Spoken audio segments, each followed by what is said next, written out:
অনেক কিছু ধাপ পার হয় মানুষের জীবনে, ঠিক আছে? এক একটা ধাপ পার হতে হতে অনেক কিছু মানুষ শিখে জানে বুঝে। আমরা আসছি আনন্দ উপভোগ করার জন্য, ঠিক আছে? মাছ পায় কি পায় না এটা বড় কিছু না, ঠিক আছে? আমরা আসলে মজা আনন্দর জন্যই এখানে আসছি। আমরা আসছি 12টা 12:30টার দিকে, এখন বাজে 5টা। সন্ধ্যা প্রায় হইতে গেল, এখনও মাছ যেটা পাইছিলাম ওটা হচ্ছে মিস্টেক হয়েছে। তো এটা বড় কিছু না, জীবনে আনন্দটাই বড় কিছু। এই যে আমরা আসছি, মাছ ধরছি, এই যে সূর্য ডুবে গেছে, সূর্যাস্ত চলে গেছে, এখন এই যে সন্ধ্যা হইতে গেল। তো বন্ধুরা ওই যে এদিকে মাছ ধরছে, বন্ধুরা ধরছে, এদিকে বড় ভাইরা মাছ ধরছে।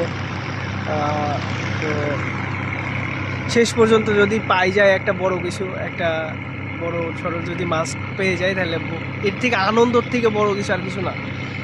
মানে জীবনে অনেক কিছু ফিল করা বাকি আছে, ঠিক আছে? জীবনে অনেক কিছু ফিল করা দরকার। জীবনে আনন্দ সুখে থাকতে গেলে অনেক কিছু দেখা, অনেক কিছু বোঝা, অনেক কিছু শেখা, অনেক কিছু দরকার, ঠিক আছে? তো ভাল লাগছে, উপভোগ করছি কিভাবে কিভাবে সময় চলে গেছে। কিন্তু আমরা যে হয়ে আছি, হয়ে আছি, খাওয়া দাওয়া নাই, মানে কোনো কিছু নাই। আর বাড়িতে থাকলে কি করতাম, ঘুমাইতাম, ফিরতাম, কিতাম। ভালো লাগে। তো এইরকম লাইফে চিল করা দরকার।